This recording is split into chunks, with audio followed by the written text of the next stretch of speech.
colleague Ebony is going to start things off. Hi everyone, my name's Ebony Joacom. I'm a Yorta Yorta woman from Shepparton in Victoria. I'm a trainer with living languages as well, and I'll be, one of your co-hosts today. Before we start, I'd just like to acknowledge that I am on Yorta Yorta country. I'd like to acknowledge my ancestors and my elders, both past and present, and any that might be in the audience today. I'd also like to acknowledge the countries of everyone else joining us as well. And I'm speaking to you from the lands of the Wurundjeri people of the Kulin Nation here in Melbourne. I'd like to acknowledge them as traditional owners of this land. And I'd like to pay my respects to their elders, past and present, and elders of other communities around the country who might be present here today. And if you like, feel free to, using the chat function in Zoom, let us know what country you're calling in from today. In Australia or wherever you are in the world, in Zoom or YouTube. We are recording this for YouTube. So it's actually happening on YouTube right now at the same time. So it's probably best to make sure that your cameras and microphones are off, unless you're one of the panelists, because you might end up being recorded for YouTube accidentally, which you might not want. So we've got a really great panel today, most of whom have arrived so far, and hopefully the other two will turn up shortly. First of all, we're just going to I might just let Ebony tell us a bit about the topic today. Thanks for joining us for the third Linguistics in the Pub online discussion. Our discussion topic today will be about how Aboriginal community language programs are being innovative and adapting to the COVID-19 pandemic. And so first, I'll just give you a bit of a rundown on how we're going to structure this. First of all, we'll ask the panel to introduce themselves, and then we're going to have a discussion probably for about 45 minutes. We'll see how we go with the time, and then after that, we'll open up to questions from anybody else who's attending today. You can feel free to type in your questions in the chat box or in the YouTube chat as well if you're watching via YouTube. And then after that, to try and simulate how we normally do this, we're have a bit of an informal chat in small groups towards the end. We don't have set questions or discussion points at this point, but it's just more just for general chat. Feel free to ask each other some questions, and then if we've got time, we'll have some feedback at the end. We're hoping to finish in about an hour and a half, we're guessing. Well, we might start off with introductions of our panelists this afternoon. Might start with Eleanor, if you don't mind. Eleanor, can you tell us a little bit about who you are, who you work for or who you work with, what languages you work with, and what kind of work you and your colleagues might do? Thanks, Ebony. Nina Marnie, I'd like to acknowledge the land of the Kaurna people who I'm calling in from today. I'm here in Adelaide. I'm from the mobile language team. I'm a linguist here with the mobile language team MLT. We're based at the University of Adelaide, and we work with all South Australian languages theoretically, so we cover the length and breadth of the state, and we take community requests for linguistic services, language services. That could be documentation, that could be resource development. We do a lot of travelling around the state, so yeah. Thanks, Eleanor. Sharon? Could you tell us a little bit about you and the language work that you do and who you work with? Okay. Yeah. Hi. I'm Sharon Edgar Jones. I'm a language worker from Murabai, who are located on the north coast of New South Wales. They work with 7 different language groups from Broken Bay, just north of Sydney, to pretty much the border of Queensland, New South Wales. Yeah. I'm currently coming to you live from Gurungai country on the Williams River here, lower north coast. It's classified as a Guttung language, or a language belonging to the Guttung language group here. Yeah, I'm a Wanneroo and Gurungai woman. Did I say that? I don't know. Thank you, Sharon. Duke and your colleagues, would you like to introduce yourselves and tell us a bit about yous and what yous are doing on country? Sure. Yundu, where you at? I'm Clifton Gergaba, and I live in Banor, and we are Madu tribe, and we are on one man land. Banor is one man. Madu is 4 language group. Yeah. And yeah, KJ is a Maru owned and led community development organisation. Does a lot of cultural work. Community development's all grounded in culture, so language is inseparable from all of that. So that's a range of work, return to country trips, a really exciting Wamawonka program that Gibbon's going to talk about, as well as so there's a lot of environmental work that goes on with that as well, just caring for country, and there's a lot of old language. Yeah. Different. And a lot of adult education, social programs as well. So community development, working with police and people in the justice system. Yeah, just a whole spectrum of languages, just a core part of culture and a core part of community development. Great. Thank you. Thank you. Other panelists have turned up yet? No, it doesn't look like they've turned up. So we were expecting Rosie Satoris from the Itawonga Language Centre in Geraldton and Brendan Kennedy from the Victorian Corporation for Aboriginal Languages in Victoria. Looks like they're running late. Let me know if you have any information about whether they're on their way or not. But in the meantime, let's just get stuck into the questions. Yeah, all right. Ed, did you want to?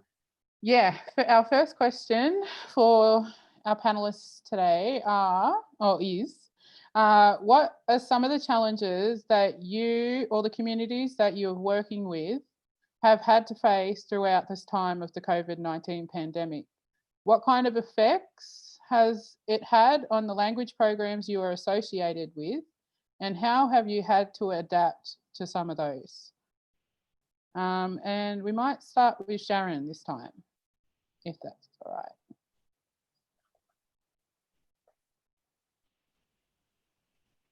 Okay.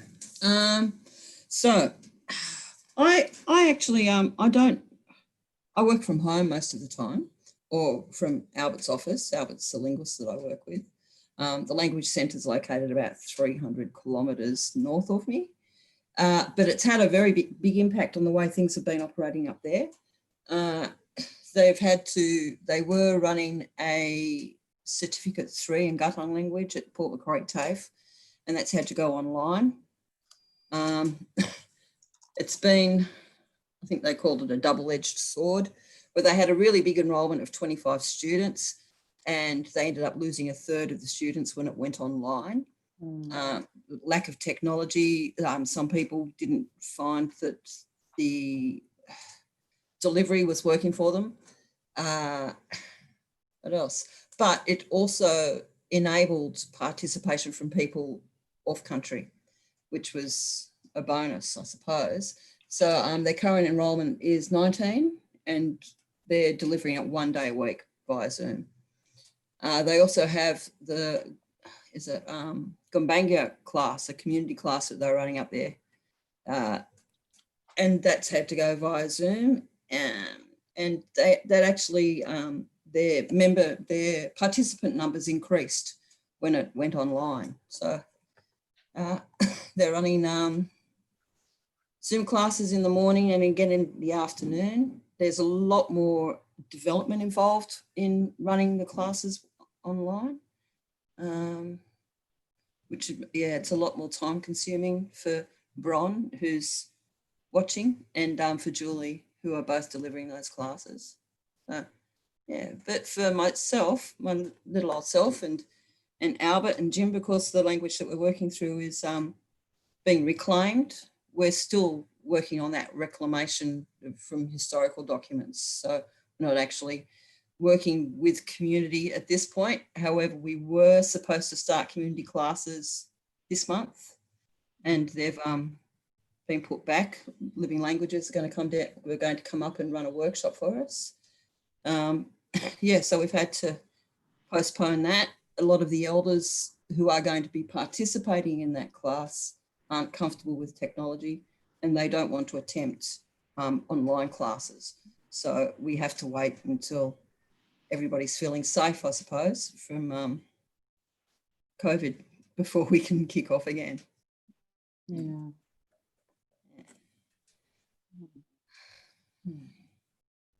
Anything else, Shaz? No, I don't know. I think I pretty much Covered it there. Yeah. Alrighty. Thank you. We might go to Eleanor next. Thank you. Yeah, so I mean, COVID was very difficult for us, adjustment-wise, simply because how we operate is we're the mobile language team. We are very mobile. We do a lot of field work. We're very rarely sort of in one place for long stretches of time. So we're all based here in Adelaide, but then we travel. Each sort of member of the team is always sort of moving about. So usually we'd be doing, you know, field work, you know, Port Augusta, Lee Creek, Whyalla, Mari, Kaditunda, Lake Hare, Oodnadatta, Ceduna, Oak Valley, Galata. So, you know, we do travel a lot to reach all the different communities that we work with. And when COVID hit, a lot of our travel plans were just completely scuttled, of course, all of them. We had things like on-country language camps that we had in the works. And they all had to be cancelled, which was obviously really disappointing for the communities who are involved in organising that, because they are a lot of work to organise, and, you know, hundreds of people often attending that sort of thing. So yeah, so it was an adjustment for us, you know, probably the first time since we started operating, you know, close to 10 years ago, that we've had such a long stretch of time where we've not been travelling. So I guess COVID obviously was a big adjustment there, and sort of really forced us to focus on the things that we've always had on the back burner. So things like, you know, that we're trying to get done anyway, but often, you know, is often so many things going on you can't get to. So things like processing some of that data that we've collected, that documentation, processing tapes, doing, you know, physical publications, doing online publications, just catching up with that kind of thing. So yeah, I mean, it definitely did affect how we were operating. And we had to switch a lot of our stuff to, yeah, that digital side of things, and looking at alternatives for that period of time for what we would normally be doing. So, for example, with one of the on-country language camps that was cancelled, but it led to this kind of inspiration of, okay, well, what happens, you know, in the future if, or, you know, for individuals who find it hard to get out to sometimes quite remote places, for one community, especially where people don't live necessarily on traditional country anymore. They're coming from all sorts of different centres, like highly disparate population, you know, and a lot of people who are elderly might struggle to come back to something like a language camp. So discussing something like, you know, more digital technologies to help people access land. So looking at a VR project coming up. So that's something we've been inspired, you know, through COVID to develop further, this idea of, okay, how can people still access traditional country when they physically can't get there? So that's been a really interesting challenge, just one example. but I'll leave the rest of the discussion for other questions, as I feel there'll be more to come. Thanks, Eleanor. Duke?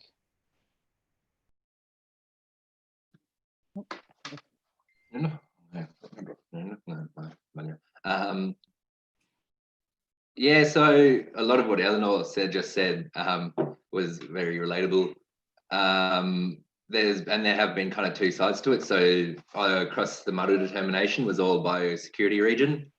So you couldn't travel there. So all of kind of the initial plans for the year got kind of canned and you kind of start again. But that's actually what happens a lot anyway. What we're kind of used to is adapting and also being used to isolated. So we were able to adapt pretty quickly.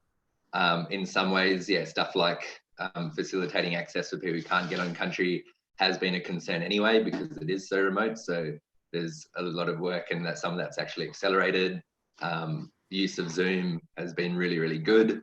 And it's something that's, we probably weren't using enough before, and now it's actually been really good. The other side of it, so although it was quite difficult for me being isolated in Newman, because it's probably not my choice of place to be isolated for a few months, communities have been vibrant, and there's been a lot of really, really good work happening out on country, completely run by people out in communities. A lot of trips, yeah. You want to tell me about Wamawaka at all? And I started a Wamawaka program. It was called Alcohol Anonymous, but for us, I broke it down to language, and it's me and Wamawaka talking about alcohol. And we do language with it. And since I was in Perth, isolated, I rang Duke on WhatsApp and started doing workshop through language and clans and tribe.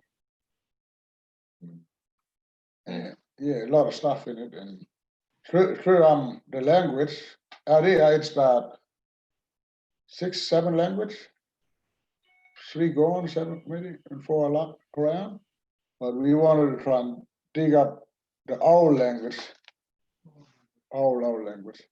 But while we got 3 elders and we got 3 more, through the language we get more stories from the past, and that's how we learn. And we try to get all the old words and trying to explain it to our kids. Our kids doesn't know how I speak, because they started to build their own language. It's becoming Creole, and they make up their own language. But we wanted to try and get this old language and teach them through Wamawaka. And we take them out every Friday. Kids, even for a week or 4 days, we take them out and tell a story about Bushman days with the elders. Yeah. And it's been really lucky out here in Bangor with some of the elders who were Bushman, who walked the desert traditionally.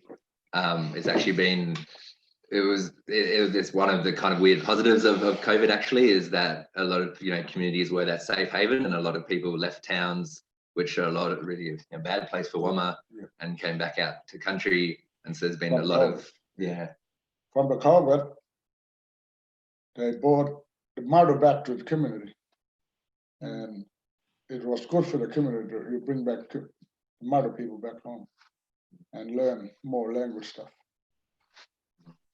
Now the road open, people moving back. We're going to bring them back to the country. It was good COVID, but it's bad. You know what I mean?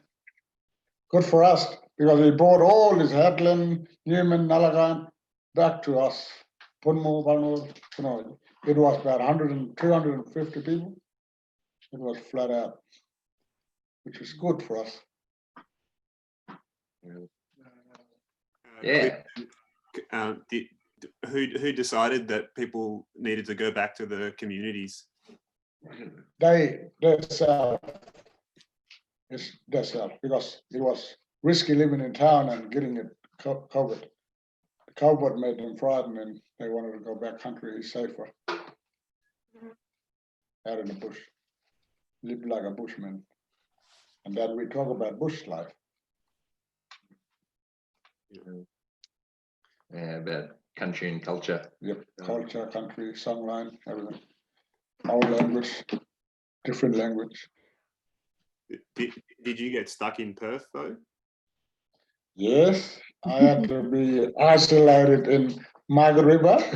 I had to get isolated in Perth. So, and then I got isolated in Newman. Have you been back to Bangor? Yeah, I'm back in Bangor finally. It took me about 42 days to get here. About a month. Months. But I was Month excited. and a half. But I was kept in touch with Duke as WhatsApp. I was doing workshops with WhatsApp.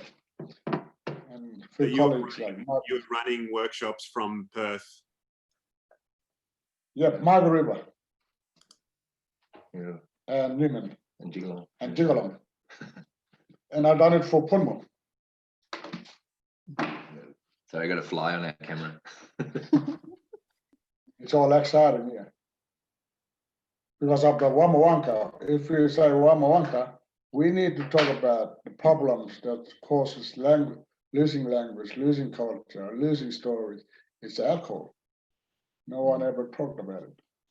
Yeah. It's a big, deep story. Yep, impact. And they love it, like our people love it. Oh yes, which is good. And we can give you, like our people will give you the knowledge if you stop from going into town. And roughly we got about 1,000 people that migrant got impacted by alcohol in custody in prison.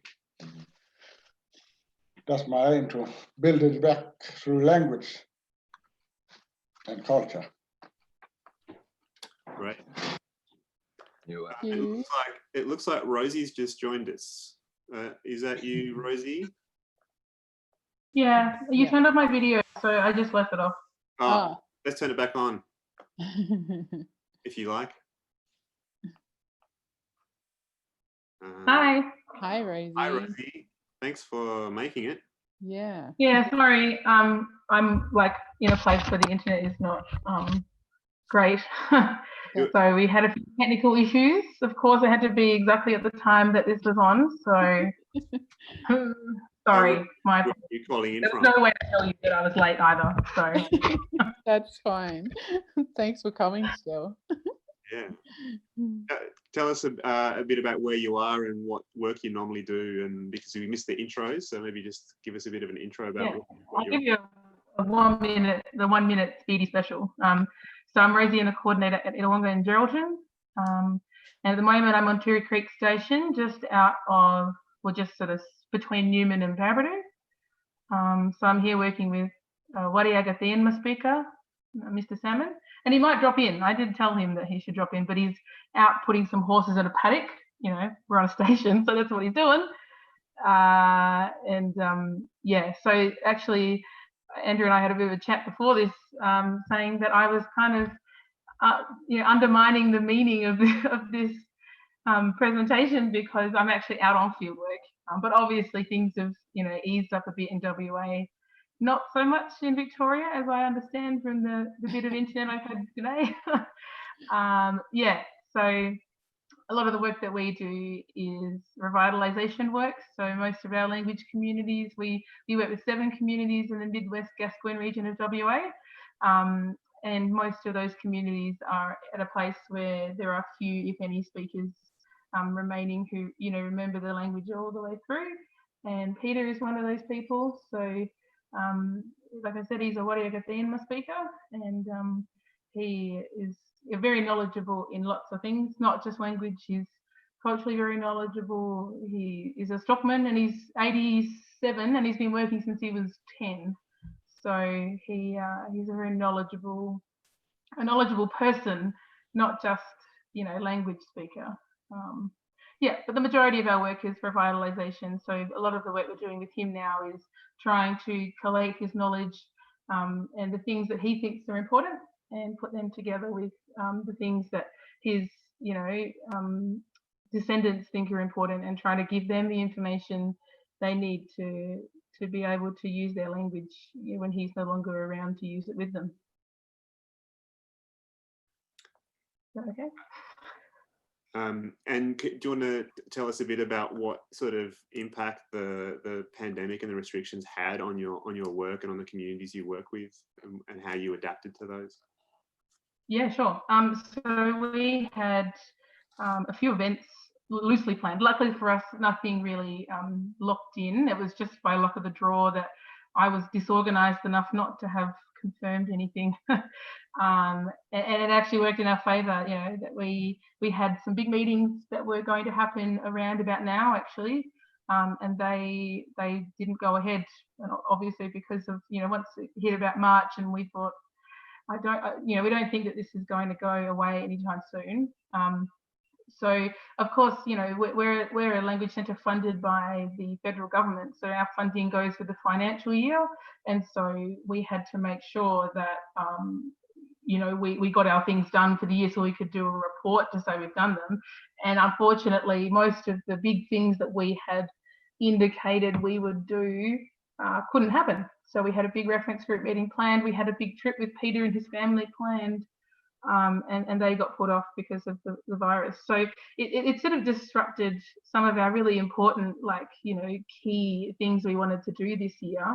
And when you're sort of limited in what you can do, and you're limited with the communities that you work with, and you're limited by funding, to then also be limited in like those movements by something like COVID-19, you know, it's put a bit of a spoke in the wheel. But I'm a big believer in finding a solution, and everyone I work with, everyone at Bundia is solutions focused. So like our organisation also works in environmental health, and so as soon as the pandemic became a bit of a bigger deal, things started shutting down, the environmental health teams were going straight out to the communities they service and working with them, delivering food. And they've got a program now called Food for the Mob, so they're taking out sort of, actually there's a box literally right next to me, I won't show you.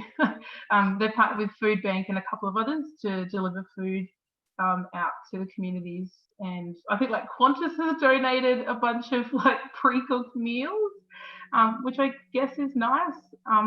But, you know, there's been adaptation. I think, like, you know, I don't know heaps about what other community organisations done, but the Aboriginal community organisations in the Midwest have, I think, pivoted faster than any other organisations, you know, because they're used to operating in, you know, places where things change all the time. They're just used to it, and, you know, used to going, oh, well, that didn't work, let's try something else.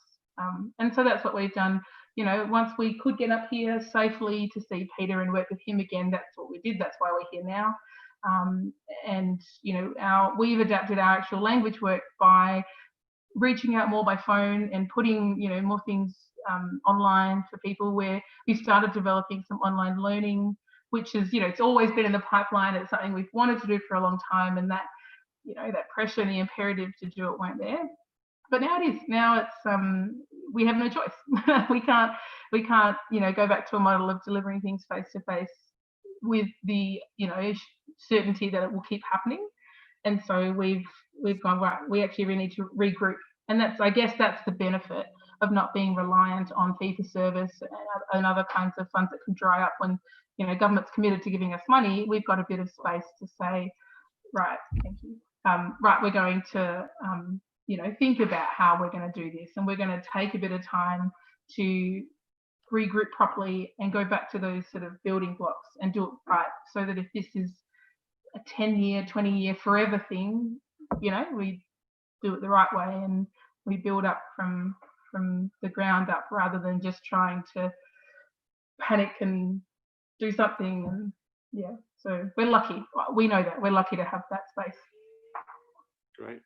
I'd heard from Duke and a few other people around WA that you'd also started having regular meetings with other language centres and having regular get-togethers. Yeah. When they're not regular yet, they will be regular. we've had a couple, and, you know, we've got a few more on the horizon. Although if there's anyone here who hasn't joined the Facebook group yet, please join the Facebook group.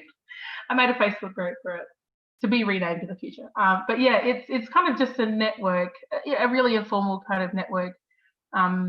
I guess ideologically, I really care about, you know, collective bargaining and making sure that we're more, you know, we are more powerful together than we are separate.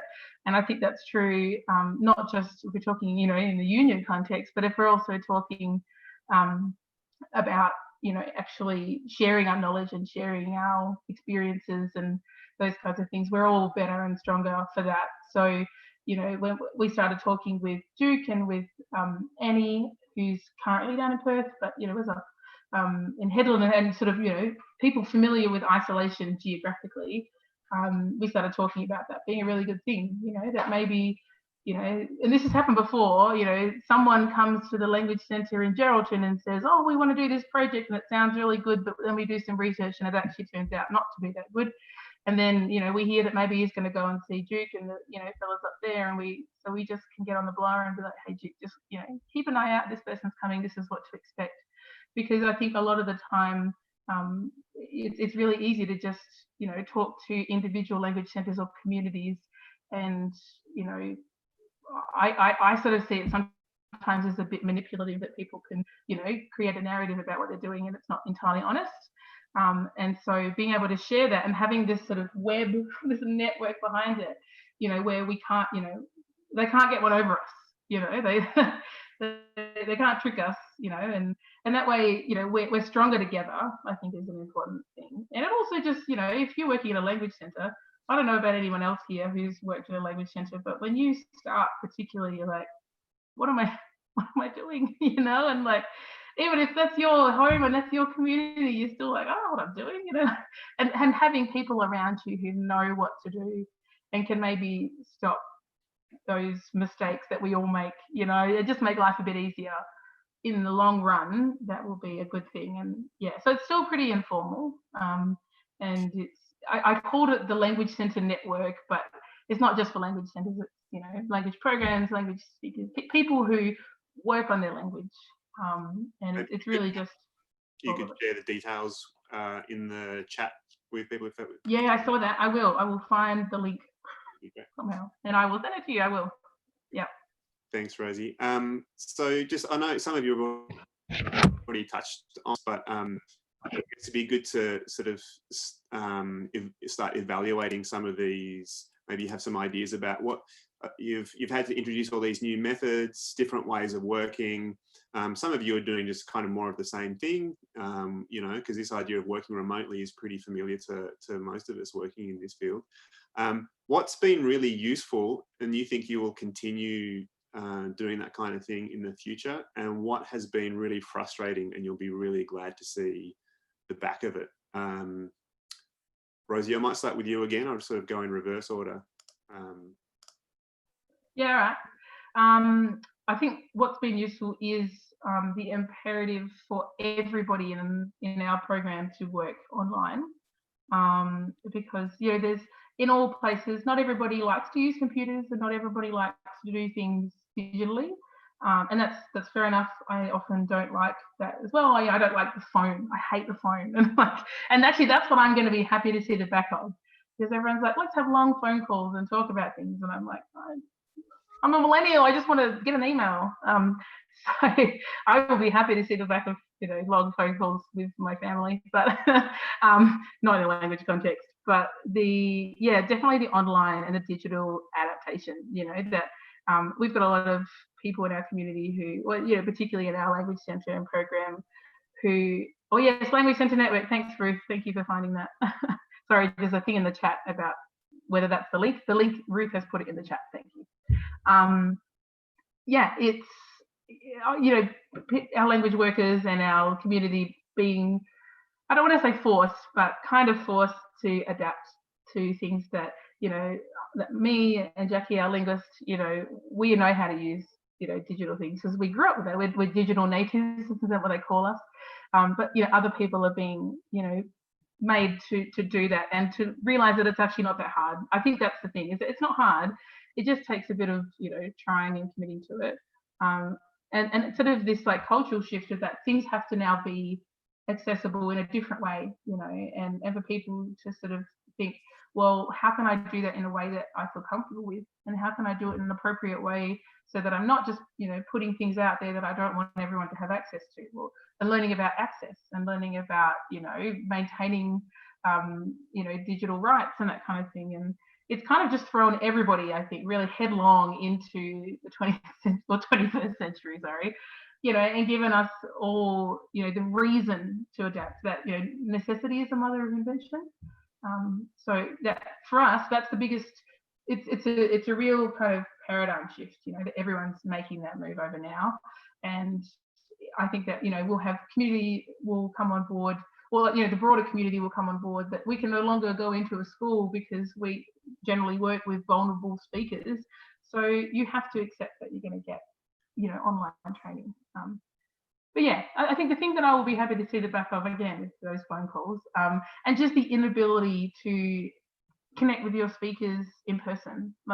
And that's like the opposite of what I've just said, I think. But I've having these things planned and really relying on being able to see people, that was a real loss for a lot of us. I can't go and see these important people. I can't comfort them, when they're, they've lost someone, or something difficult has happened, and they need, and they don't need us necessarily in a professional context, but we have existing really strong relationships with a lot of people, and we're a people-based organization and work, and it's really hard not to be able to do that. And I think now that we've all learned how to do our social distancing and washing our hands and hand sanitizing and all that, that we can do that again now, and we can do it probably more safely than we did before. So I'll be glad to be able to see people again. Great, thanks, Rosie. Eleanor, how about you? What's really worked, and what are you keen to continue doing in the future, and what's been frustrating? Yeah. So it was interesting. We actually already were using Zoom quite a bit even before COVID started. So that was good because it meant that we already had some systems set up there with communities that we work with. For example, I did already do some semi-regular Zoom sessions with a community up in Birdsville, which obviously is quite difficult for us to get to on any regular basis. So we were already doing some sessions there.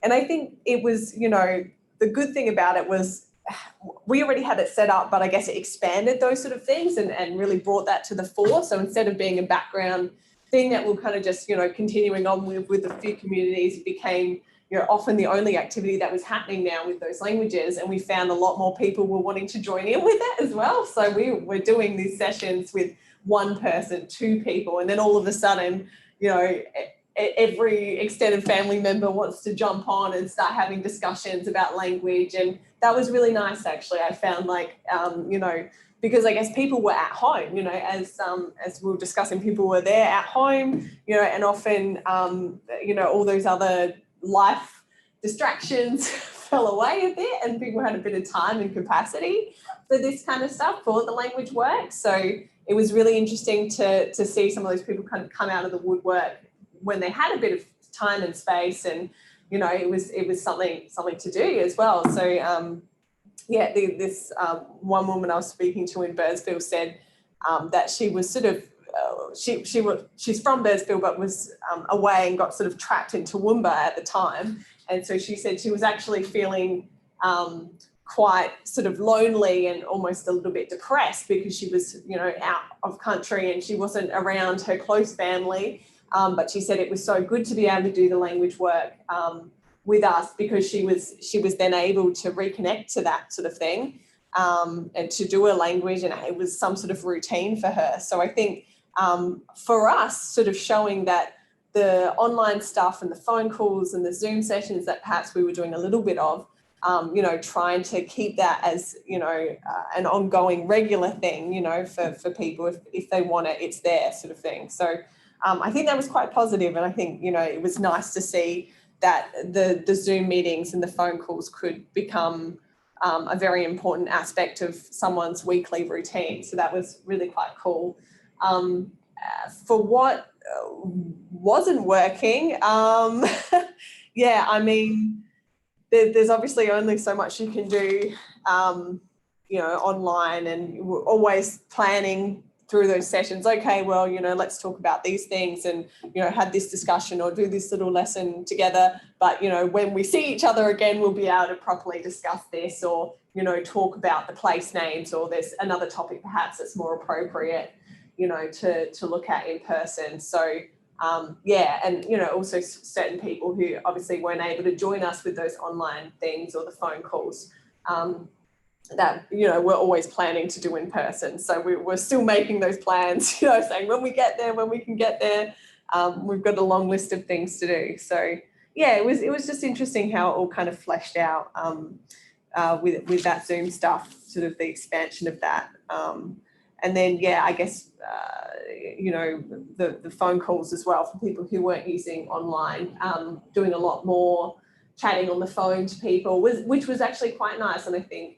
there's an informality to picking up the phone and, you know, chatting to someone about perhaps a dictionary project or something that's going on where you just have a couple of quick questions. And, you know, usually I would save up those sort of questions or, you know, points of inquiry for when I sit down with them in person. But this way I was calling them up and asking one or two questions, having a nice little chat, and then, you know, okay, boom, thank you. And, you know, do that, you know, put that down. And they were very comfortable with that, I suppose, because knowing that it would be a while until we could see each other again. So that was quite nice, you know, kind of freeing up those lines of communication that, you know, yes, we can just pick up the phone, have a quick chat, you know, if they think of a word or something they want to mention, they can call me. And so that was quite nice, actually. But yeah, I mean, obviously the in-person stuff is still the core of it, and it shows you the limitations of what you can and can't sort of delve into. So yeah, it was very interesting. Thanks, Eleanor. Brenda, Kennedy's just turned up. Oh, Rosie, you got a question? Sorry, Andrew. I just wanted to jump in quickly because Peter has arrived. Hi, Peter. And he's a busy man, so he's only here for a couple of minutes. But I just wanted to introduce everyone. So this is the main man himself, this is Peter Salmon. So you want to say hello, Peter? Hello, I'm Peter Salmon. Hello. Peter. There's everyone. Look, these fellas are here from Newman. See them? From Newman. Yeah. Where'd they go? They're gone. Oh, there they are. There.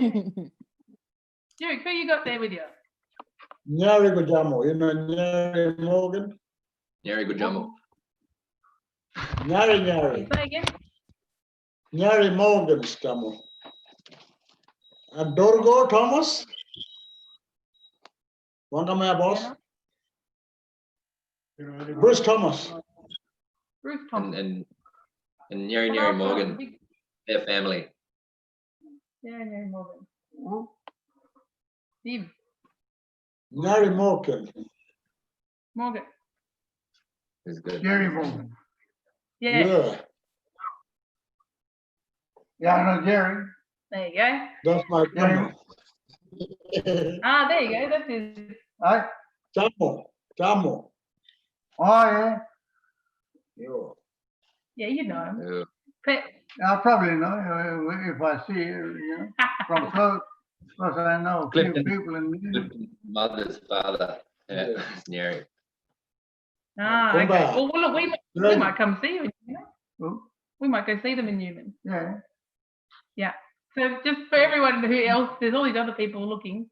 You can't see them, Peter. But Peter is a very well-known stockman, sort of everywhere from the Pilbara, Gascoyne, Kimberley, everywhere. So he's been working for many years, and he's also working a bit of Wariaga with us.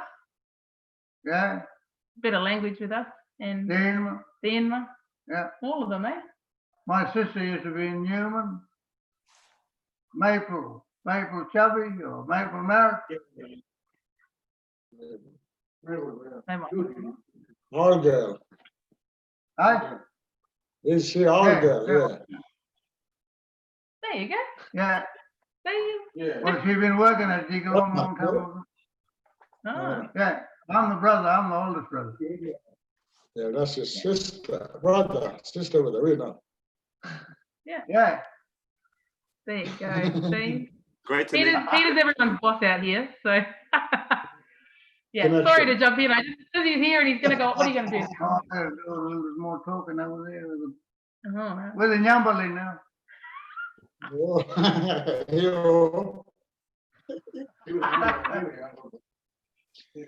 Anyway, so there you go, right? This is the reason we come out here to do all our work, and he keeps us busy, I tell you. That's great. There's another person we need to introduce as well. So that's Brendan Kennedy's just tuned in as well. So Brendan, can you tell us a little bit about what you do and yeah, what's going on in your country with language? Oh yeah, hi. Talki Yagini, Iripamara Talki, Tanya Wurungi, I'm Brendan Kennedy from Tari Tari Mati Mati, Wari Wari, Lachi Lachi languages up along the Murray, northwest Victoria, Murray River. Yeah, working on about 6 languages at the moment. Have been for a while.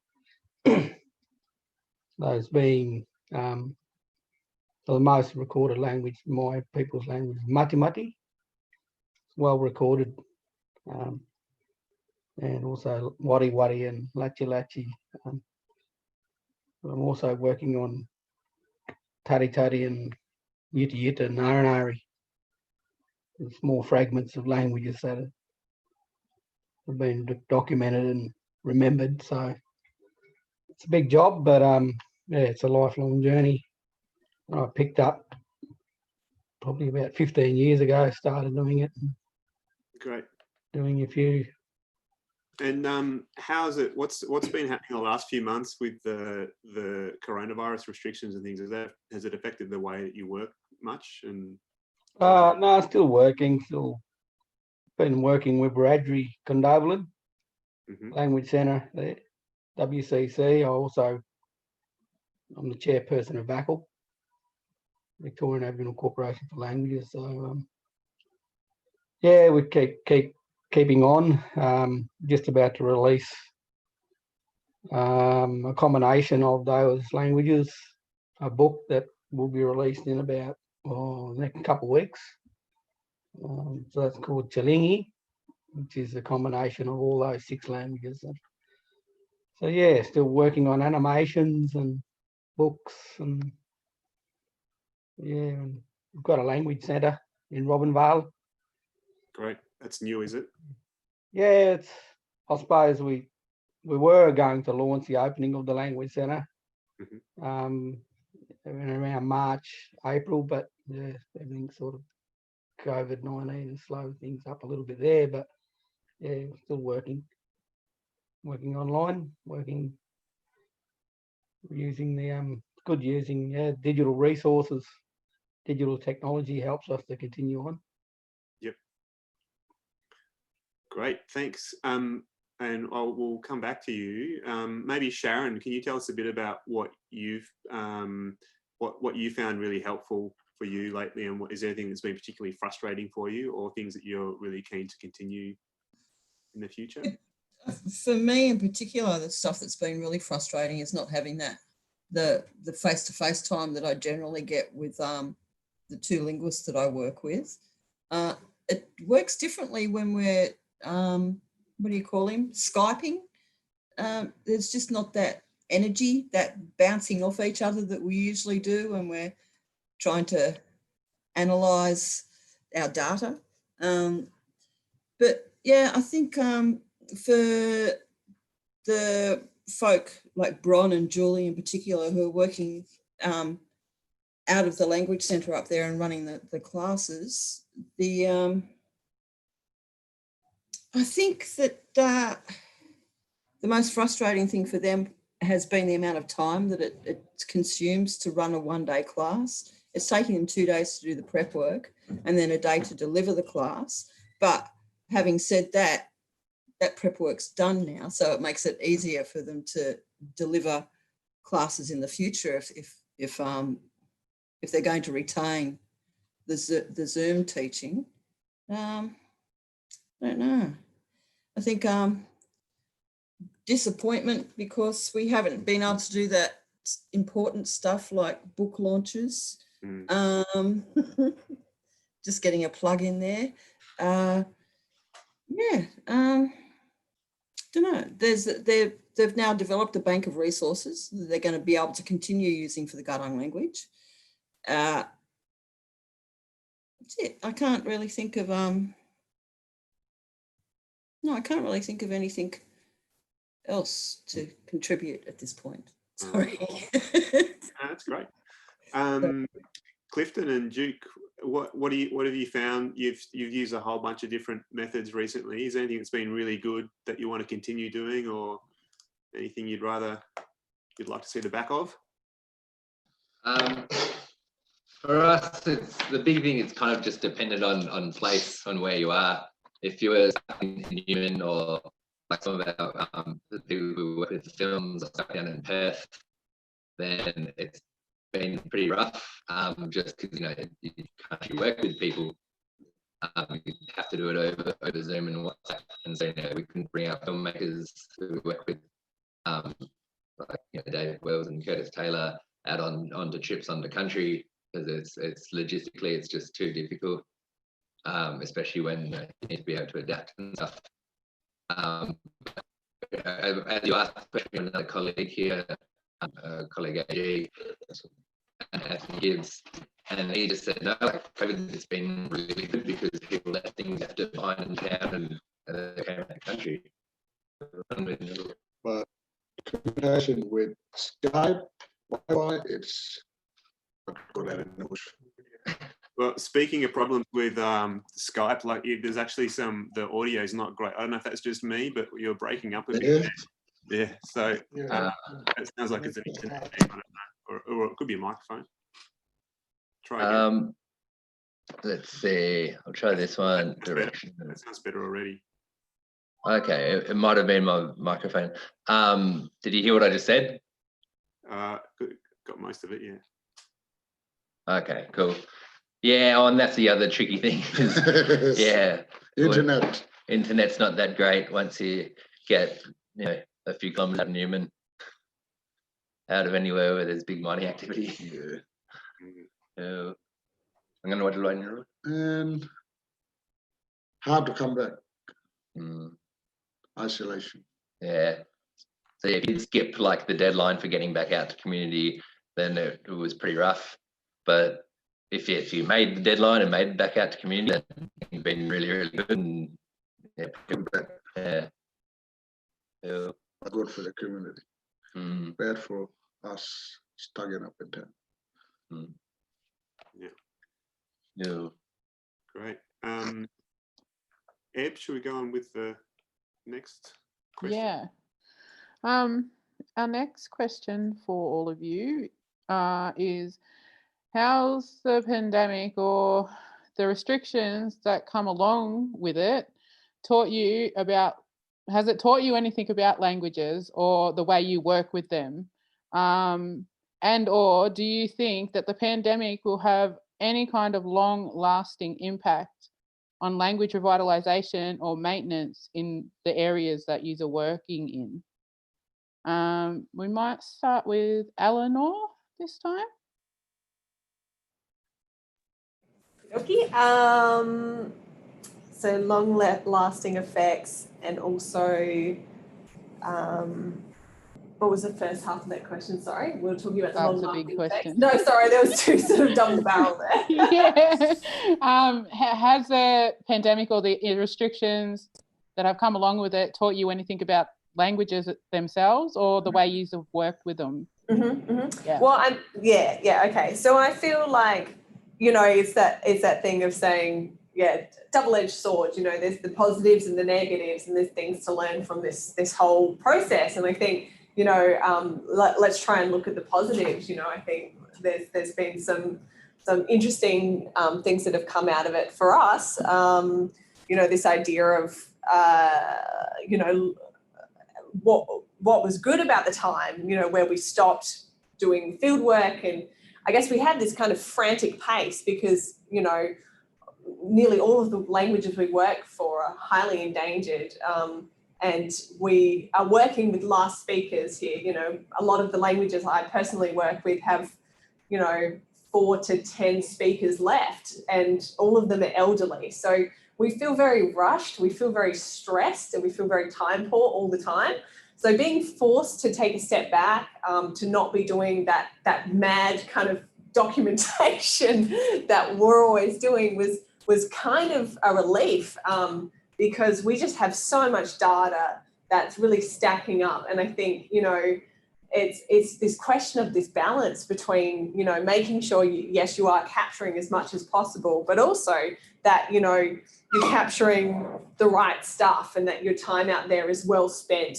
And, you know, that of course means that you're spending more time seeing, okay, what have we got already? We don't want to double up on things we already have. We want more efficiencies, I suppose. So, you know, there's those questions about, I guess, more of a balance, focusing a bit more on like, using what we already have to do as much as possible, you know, and really trying to get go out with firmer purpose sometimes, because I think often we go out just feeling like a bit overwhelmed that we have to get everything and anything. So it's been so good, I think, having this time where we physically can't go out, and we've been able to do things like develop those resources from things that we've done ages ago. You know, we developed like some children's books from photos and stories and language we collected many years ago, but never had the time to develop. Same with our online stuff. We've like built a learning portal and like published all these sound files from years ago. And like, you know, it's been really nice because always they're on the back burner, but we always seem to run out of time to do them.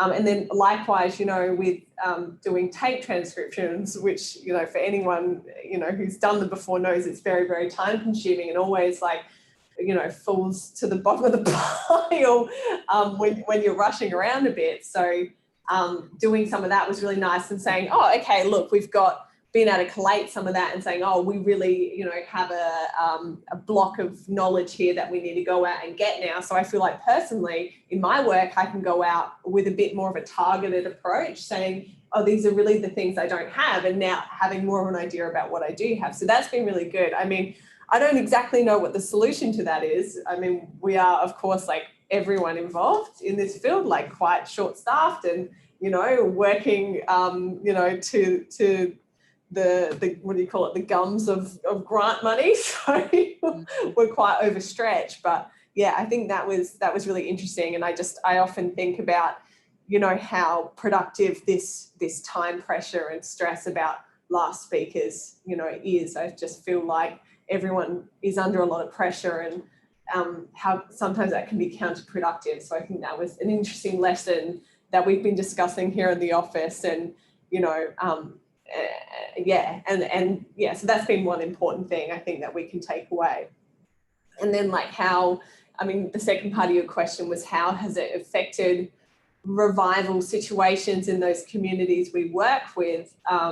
I'm not sure that it's had a huge impact from what I can see, like so far, but I think it has brought in more people who we haven't been working with before, simply because they had, like us, you know, had a bit of capacity, had a bit of time to do some of this work. So it's been really exciting to see more people jumping on board with the programs that we're already running, where we only had a couple of people, often a couple of older people who were the ones who had the time and the space to do it. And now we've seen a few younger people when they, you know, have been maybe working from home or like other sports commitments or kids, you know, running around with kids. They've had a bit of time, so we've been able to bring them in a bit more, which has been really nice, and talking to them about what do they need moving forward to be able to engage, because we don't want to, of course, leave them behind just because they can't always come to language workshops and camps and things like that, which are quite time consuming. So lots of requests for like that online content. So that's been a real focus as well, just making sure that's really high quality and very accessible. Knowing that those people are out there, you know, it's of course really exciting. They're out there, they just often don't have the time to engage. So hopefully there's maybe some stronger links into those communities. And I think the people who were working with us originally, like I was saying before, I think there's all these mental health implications, positive mental health implications of working with language, and that really came to the fore. So like I was saying, this one woman in particular I was speaking to who was quite isolated during COVID, she said that it was a big help for her and her mental health at the time. She said it was amazing to be able to still connect with their language and feel productive. And she said, you know, often it was the only thing getting her out of bed every morning was to do this work with us. So I think that was really, really touching for us to hear. And also I think, you know, helping us, just further like elucidate that idea of, you know, building into people's lives in a way that's meaningful and works with them and works with their time commitments, and, you know, what the implications of that can be. So yeah, hopefully positive overall. Thank you, Eleanor. Rosie, do you want to chime in? Oh, you're on mute. You're muted, Rosie. Yeah, just trying to find the unmute. I was like, where is it? So how has it changed languages, and how do you think it'll change it in the future? That's right. Yeah. Well, I think it kind of goes to what I was saying before about that digital stuff. That I think that the use of, you know, digital media to record, to revitalize, to maintain languages has, like, you know, it has been sort of set in stone for a lot of people for a long time, but I think it's now in stone for everyone. And it, you know, it's become the place where we have to do stuff, and we have to adapt. And I think that I keep coming back to this because it has been a real shift for us, that, you know, people have wanted to as much as possible maintain, you know, that language. It's the domain of, you know, the interpersonal, you know, interaction. It's what happens when you're with someone in the room. And, you know, like I said before, I still feel like that, but I think it's really awakened a lot of people to the idea that is not where languages can solely live. And I think that will fundamentally change how people conceptualize, you know, knowing language and working on language and using language. Because if you are thinking that your language is just something that you talk with the person next to you, versus if you think that language is something you use when you're texting someone, particularly for communities that, you know, language use isn't an everyday thing. That's a real fundamental shift, you know, for people in thinking about how they use their language, not just in how they use their language, and sort of an acknowledgement, you know, and a very sort of explicit acknowledgement that language, you know, has moved into the digital space, and is going to be, you know, used there is a really important thing. So I think that's how it has already, you know, kind of changed in the minds of the speakers, and I think it's how it will change in the future as well.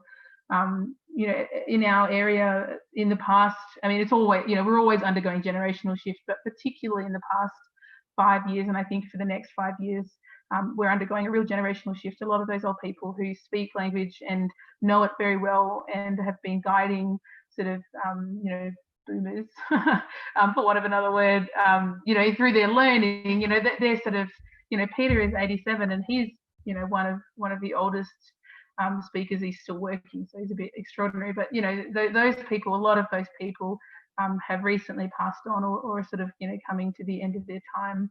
And so I think that, you know, that case, as well as the fact that language is, you know, becoming at home in digital places, and because it's been necessary for it to suddenly be solely, you know, on the phone line or solely on Zoom or whatever, that those two things coming together have, you know, just precipitated this big shift really quickly.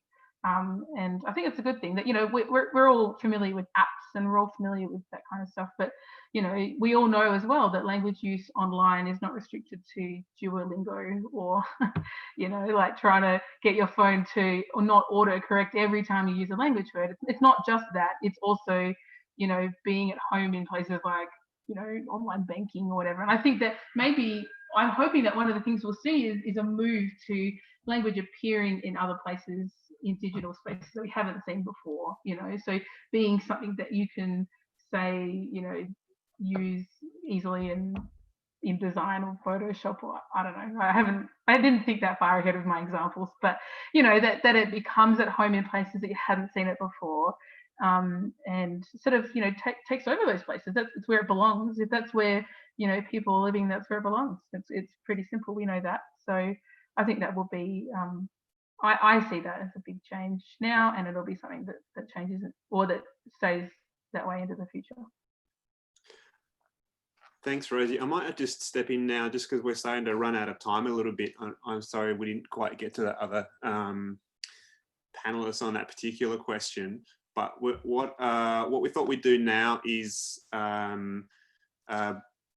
break out into smaller groups and continue discussing some of this stuff. So I wonder if, Ruth, are you there? Can you do you want to help us out assigning the breakout room? So yep. If people have questions and yeah, particularly for the panelists, we'll try and get at least one panelist in each group, yeah, Eb and I will float around. In terms of ways of working and kind of learning from them, we just had someone that's kind of quite important to articulate from our work out here, yep. which is that particularly working in this like cross-cultural space, there's, you know, you can kind of characterize it as uncertain and highly variable. Often you don't know what you're planning for. You don't, you know, you have a program logic, but the benefits of that you don't even realize until you're actually doing it. And, you know, you have to report on it when you're, you know, when you're designing programs. We at KJ use something called developmental evaluation, and it's really good for these really dynamic type of projects where you're constantly evolving. That kind of forces rigorous reflection. And so just in terms of ways of working, I just thought it's one that's really good for people who are, you know, listening today to hear that, you know, having that space for learning of ways of working as you go is really important to have consistently going on. And then, yeah, having the time to do that, you know, it leads to impact where you can have, you know, people given here trying new things, leading new projects, and reporting back and saying this really worked well for these reasons. Let's completely change the project we're doing. Let's completely change the way we're working. And so it's a really good thing to factor in this space that you characterize as uncertain and highly variable, particularly, yeah, cross-culturally, as you know, as a white fella in this space, when we have to advocate back to Guardia and back to white fellas, kind of like trying to do, you know, like doing that now, going to linguists and academics. It's just a really important approach to take and a really important point to make. Great, thanks. Thank you, Ju. Thanks to all our panelists for joining us. If we don't come back together after our group chats, yeah, we might yeah, after so it's 10 past the hour in the eastern states. Maybe we'll just, maybe for 20 minutes we'll have a chat in small groups, and then at the end of that, if you want to come back into the main room, and we'll maybe write up some ideas on the whiteboard or something if anybody has any ideas. But it's totally optional, totally free. Yeah, we don't have any set questions, but I'm sure there'll be questions for the panelists in the groups and for each other as well. How are we going there, Ruth? Oh, I'm just messing around with the groups to make sure there's a panelist in each one.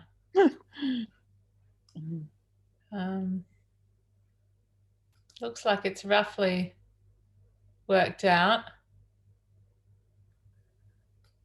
Yeah, and so afterwards, feel free to stick around and have a bit of a chat as well. Usually we finish these things with just informal chat as well. So trying to, yeah, it's not really the same as a pub.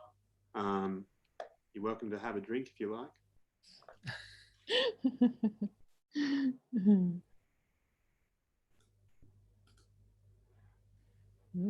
Yeah, we'll be online for at least another half hour. Sorry, this is taking me a bit longer than I thought. That's all right. We'll put everyone in the same one there. All right, I think it's all good.